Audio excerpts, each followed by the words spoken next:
Moje meno je Darina Čiaková a témou mojej semestrálnej práce je analýza vybraných trestných činov na Slovensku, a to konkrétne úmyselné ublíženie na zdraví a úkladnej vraždy za obdobie 2020 a 2024. Úmyselné ublíženie na zdraví patrí medzi trestné činy proti životu a zdraviu, ktoré nájdeme v prvej hlave osobitnej časti trestného zákona a celkovo ju zaraďujeme do násilnej kriminality. Je veľmi dôležité rozlišovať medzi ťažkou újmou a ublížením na zdraví, kedy pri ťažkej újme dochádza naozaj k vážnej poruche zdravia alebo vážnemu ochoreniu, ako je napríklad zníženie pracovnej spôsobilosti, zmrzačenie, na rozdiel od ublíženia na zdravie, ktoré častokrát vyžiada lekárske vyšetrenie a s dobou liečenia viac ako 7 kalendárnych dní. Veľmi dôležité je vedieť aj o závažnejšom spôsobe alebo kvalifikovanej skutkovej podstate, ktorá vlastne zvyšuje trestnú sadzbu trestu odňatia slobody, a to z dôvodu závažnejšieho spôsobu konania, to napríklad so zbraňou alebo násilným alebo tríznivým spôsobom na chránenej osobe, to je napríklad tehotná žena, dieťa alebo osoba staršia ako 60 rokov, alebo z osobitného motivu, napríklad z pomsty alebo na objednávku. Príkladom z praxe úmyselného ubliženia na zdraví môže byť deň 6. februára 2016, kedy približne o 9:30 večer neznámy muž napadol a porezal taxikára v meste Bratislava. Spôsobil mu tým reznú ranu a toto poranenie bolo posúdené ako ľahké ublíženie na zdraví na základe nie lekárskeho ošetrenia, ale na základe znaleckého dokazovania. Okresný súd ho uznal obžalovaný vinným z prečinu, to je vlastne trest odňatia slobody na menej ako 5 rokov, a taktiež prečinu výtržníctva, to je vlastne dopustenie sa fyzického a slovného hrubej neslušnosti na verejnosti. Súd mu uložil vlastne trest odňatia slobody v trvaní 12 mesiacov na skúšobnú dobu 30 mesiacov, čím môžeme poukázať na výchovný charakter, ktorý mu uložil súd s cieľom, že teda páchateľ sa napraví a nahradiť spôsobenú škodu zdravotnej a sociálnej poisťovni v hodnote 860 eur. Ďalej sme skúmali štatistickú analýzu trestného činu úmyselného ublíženia na zdraví, kde teda na obrázku číslo 2 môžeme si všimnúť, že stav trestného činu úmyselného ublíženia na zdraví má stagnujúci trend vývoja, to znamená rovnaký. Naopak, objasnenosť tohto trestného činu v poslednej dobe mierne klesá. Čo sa týka dynamiky, tak najviac sa vyskytuje v letnom a zimnom období, čo môže byť spôsobené novoročnými oslavami alebo dovolenkovým obdobím, kde ľudia sa častokrát spolu stretávajú a je vyššia prítomnosť alkoholu. Ďalej sme skúmali dynamiku trestného činu v regiónoch. Na prvý pohľad sa môže zdať, že v roku 2023 bolo najviac v Žilinskom kraji, avšak od tohto roku naberá na klesajúci trend vývoja a naopak je prítomný viac v Košickom kraji, čo môže byť spôsobené regionálnymi presunmi kriminality, sociálno a demografickými faktormi, prítomnosť menšín Rómov alebo taktiež príchod imigrantov z Ukrajiny. Čo sa týka objasnenosti, napriek tomu, že sme spomínali, že najviac bolo v Žilinskom a neskôr v Košickom, tak objasnenosť v Žilinskom kraji je najvyššia spomedzi všetkých regiónov, a to môže byť spôsobené efektívnejšou prácou policajných zložiek a rýchlejšie odhaľovanie páchateľa. Ďalej sme skúmali podiel vplyvu alkoholu na celkom počte trestných činov úmyselného ublíženia na zdraví, a tu môžeme si na prvý pohľad všimnúť celkovo klesajúci trend vývoja, čo môže naznačovať pozitívny vplyv preventívnych kampaní v rámci edukácie zamerané na zodpovednú konzumáciu alkoholu. A taktiež môžeme si všimnúť, že v Prešovskom kraji v poslednom roku má mierne rastúci trend vývoja. Tu by som vlastne odporúčila posilnenie hliadok mestskej polície. Ďalej sme skúmali podiel vplyvu drog na celkom počte zistených trestných činov úmyselného ublíženia na zdraví a môžeme si všimnúť, že prevláda len sporadicky, tvorí len 2% a najviac na vzostupe je v Trnavskom kraji. Podiel maloletých osôb, to sú vlastne osoby, ktoré majú menej ako 14 rokov a podľa trestného zákona nie sú trestne zodpovedné, tak najviac prevláda v Trnavskom kraji, naopak v Trenčianskom absentuje. Podiel mladistvých osôb od 14 do 18 rokov najviac prevláda v Prešovskom, Trnavskom a Banskobystrickom kraji a z hľadiska tendencie vývoja má rastúci trend vývoja, čo môže poznačovať na taký alarm, cieľovú skupinu, na ktorú treba sa zamerať a propagovať tu výchovné programy, sociálne a emocionálne zručnosti, ďalej prevencia agresie u mladistvých osôb, ako aj podpora duševného zdravia, nakoľko sú vystavené sociálnemu tlaku. Čo sa týka počet stíhaných osôb, tak najviac prevláda v Košickom, Prešovskom a Žilinskom kraji. Čo sa týka čiastkového záveru, určite sa treba zamerať na prevenciu kriminality hlavne počas dovolenkového obdobia v letných a v zimných mesiacoch. Čo sa týka Prešovského kraju, sme spomínali zvýšenie hliadkovej činnosti mestskej polície a podpora edukačných kampaní na správnu konzumáciu alkoholu, výchovné vzdelávacie programy na školách alebo rozvoj sociálnych a emočných zručností mládeže. No a podiel stíhaných osôb môže vyriešiť to, že posilnenie regionálnej a medziodborovej spolupráce medzi políciou, samosprávou, školami a sociálnymi inštitúciami. Ďalej sme sa zaoberali trestným činom úkladnej vraždy, ktorý taktiež ako úmyselné ubliženie na zdraví patrí medzi trestné činy proti životu a zdraviu do prvej hlave osobitnej časti trestného zákona a zaraďujeme do násilnej kriminality. Ďalej je veľmi dôležité vedieť pri úkladnej vraždy, že vždy sa jedná o vopred uváženú pohnutku, respektívne úmysel, ktorý sa skladá z vôľovej a vedomostnej zložky. No a taktiež je tu prítomná aj kvalifikovaná skutková podstata, to znamená konanie závažnejším spôsobom alebo na dvoch osobách alebo na chránenej osobe zabezpečuje vyššiu trestnú sadzbu, vyšší trest odňatia slobody. Taktiež je dôležité vedieť, že pri úmyselnom usmrtení myslíme biologickú smrť a nie klinickú smrť, nakoľko pri klinickej smrti môže dôjsť k obnoveniu vitálnych funkcií človeka.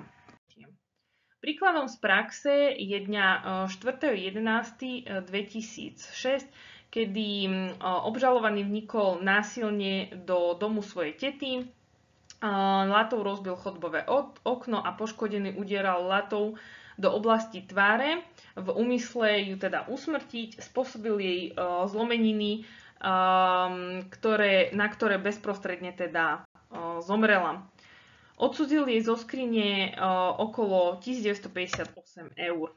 Okresný súd ho najprv uznal vinným zo spáchania úkladnej vraždy, avšak krajský súd ako odvolací súd nezistil vopred uváženú pohnutku tohto obžalovaného a nakoľko vyhodnotil, že zámerom páchateľa nebolo spôsobiť vraždu, ale odsúdiť poškodenej úspory a nakoľko bolo vlastne v dome zhasnuté, nepredpokladal, že teta bude doma.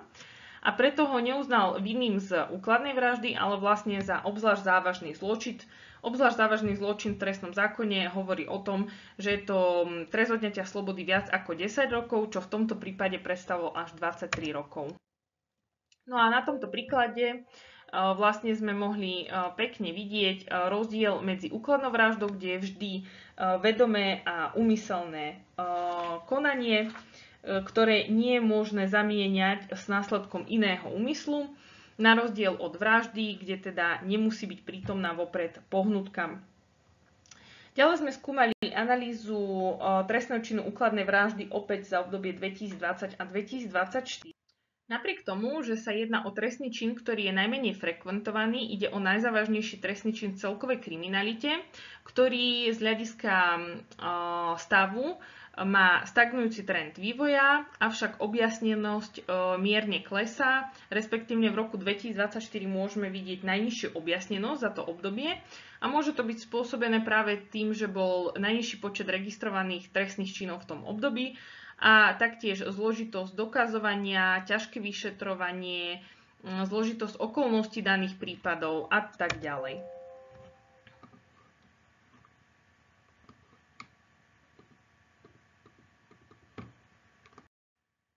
Ako je pri úmyselnom ublížení na zdraví, tak aj pri úkladnej vražde najviac prevláda v letných a zimných mesiacoch, čo môže byť spôsobené letnými obdobím, dovolenkami alebo novoročnými oslavami, taktiež sociálnym tlakom, nakoľko ľudia vtedy sa dosť často stretávajú, takisto možno aj možnosťou počasia, ktoré vplýva na psychiku človeka. Ďalej sme skúmali dynamiku trestného činu úkladnej vraždy v regiónoch. Na prvý pohľad sa môže opäť zdať, že prevláda v Bratislavskom kraji, konkrétne v roku 2021, ale odvtedy má klesajúci trend vývoja. Naopak najviac v posledných 2 rokoch 2023 a 2024 prevláda práve v Žilinskom kraji. Ďalej sme skúmali objasnenosť. Tu môžeme vidieť, že v Žilinskom opäť je najvyššia objasnenosť, čo môže naznačovať pozitívny trend, že vzhľadom k najvyššiemu počtu trestných činov úkladnej vraždy za posledné obdobie má vysokú objasniteľnosť. Podiel alkoholu na týchto trestných činov je len sporadický, najviac teda v Prešovskom kraji. Podiel vplyvu drog, ako je podiel maloletých osôb, tu je prítomný naozaj nulovo, že absentuje úplne. A podiel mladistvých, teda od 14 do 18 rokov, sa vyskytuje len v Trenčianskom a Košickom kraji, ale opäť len v minimálnych hodnotách. Čo môže naznačovať práve špecifický charakter úkladných vražd, a to, že sú páchané väčšinou dospelými osobami s jasne definovaným motivom, uvedomujúc svoje konanie v úplnej triezvosti bez teda vplyvu alkoholu alebo omamných a psychotropných látok. Počet stíhaných osob z trestného činu úkladnej vraždy najviac prevláda v Trnavskom kraji. Ako čiastkový záver by som chcela vyzvať k prevencii násilia prostredníctvom otvorenej komunikácie alebo v ťažkých prípadoch psychologickú pomoc, nakoľko naozaj 24/7 môžeme využiť linky pomoci, ako je IPčko, linka dôvery, Unión alebo Nezabudka. Takisto treba šíriť osvetu a povedomie u občanov o existencii dostupnosti pomoci pre obete trestných činov v podobe napríklad informačných kancelárií pre obete trestných činov, zamerať sa na rastúci trend vývoja trestného činu úkladnej vraždy v Žilinskom kraji, a to vytvorením napríklad podrobnejšej analýzy v danom regióne, napríklad podľa policajných okrskov, kde vieme zamerať sa aj na skrytú kriminalitu alebo latentnú kriminalitu prostredníctvom kriminologických výskumov, ako sú solporty alebo viktimizačné prieskumy, zamerané teda na obete trestných činov. Takisto dohľad nad páchateľmi môže sa sprísniť v podobe preventívnej väzbe, tak aby vlastne osoby, ktoré sú stíhané z týchto závažných trestných činov, nemohli sa pohybovať v spoločnosti a tým vlastne znižovať pocit bezpečia v spoločnosti ako celku.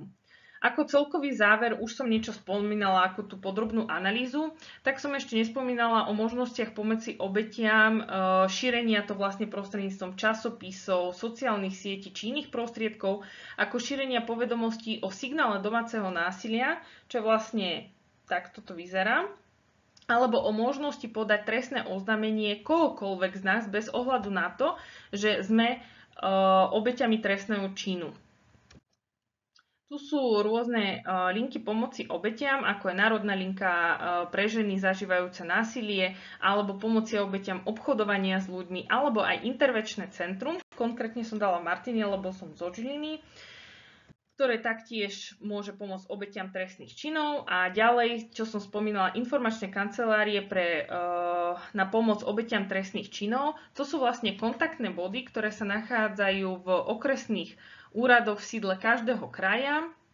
Môžeme vidieť teda, že ich 8 a sú zamerané na 5 cieľových skupín: obete zradom mládeže, obete nenávistných trestných činov, obete násilných trestných činov, obete zradov seniorov alebo obchodovania s ľuďmi. Taktiež je potrebné sústrediť sa aj na mládež, nakoľko sme videli, že pri oboch trestných činov má mládež práve rastúci trend vývoja.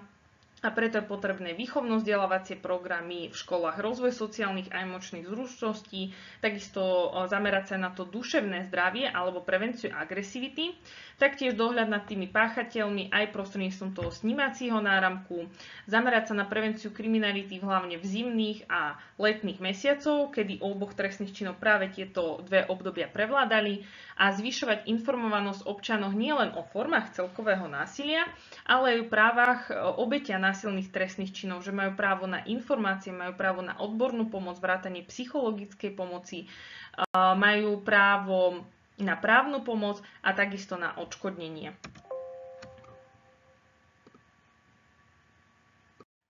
Tu môžeme vidieť niektoré odporúčania v rámci stratégie pre prevenciu kriminality na území Slovenskej republiky, ktoré boli prijaté do roku 2028 a následne vystihuje aj niektoré moje odporúčania, ktoré som dala do záveru, a to je vytváranie vhodnejšieho prostredia pre výchovu, vzdelávanie a trávenie voľného času pre deti a mládež, ako je pokrok v prevencii kriminality a posilnenie dôvery v orgány verejnej moci, tak aby teda občania sa nebali vyhľadať v prípade, že sú obeťami trestných činov.